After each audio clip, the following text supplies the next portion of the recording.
I want to address a story that's both heartbreaking and politically significant, globally significant. The death of Yağız Yıldız, a 17-year-old schoolboy. Here, the photo is on the side. He was on work experience at the KARDEMİR iron and steel works known as KARDEMİR. He was killed in the continuous billet rolling mill section where a scrap coiling machine tipped over. And despite medical intervention, he couldn't be saved. And this wasn't a freak accident, no random act of fate.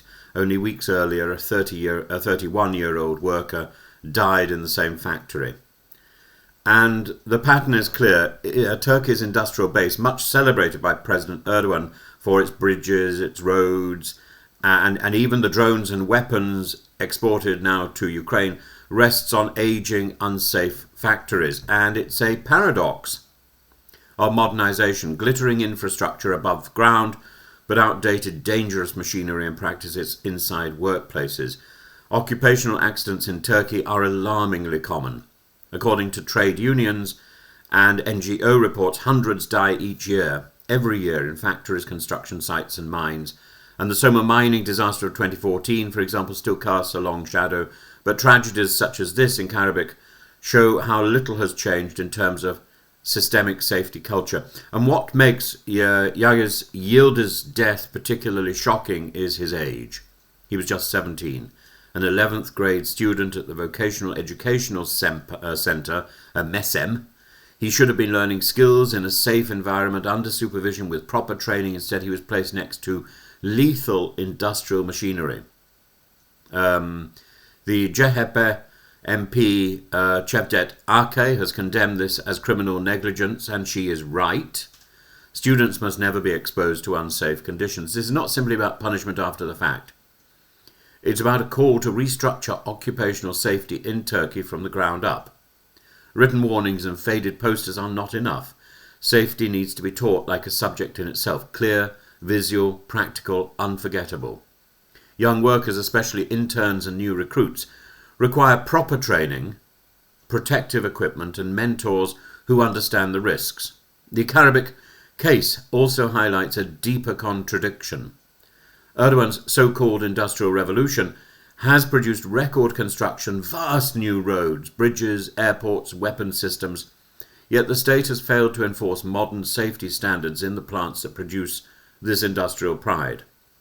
Factories built in the mid-20th century are still operating with outdated machinery, inadequate regulation, and a culture of silence that where workers fear losing their jobs if they speak out. This particular factory, I think, was built in 1936. The lesson here is stark. A nation cannot boast of high-tech exports while tolerating 19th century levels of workplace danger. To measure progress only in steel tonnage or drone sales, while ignoring the loss of lives like young Yıldız, is to betray Turkey's workers and its young people, the Turkey of tomorrow.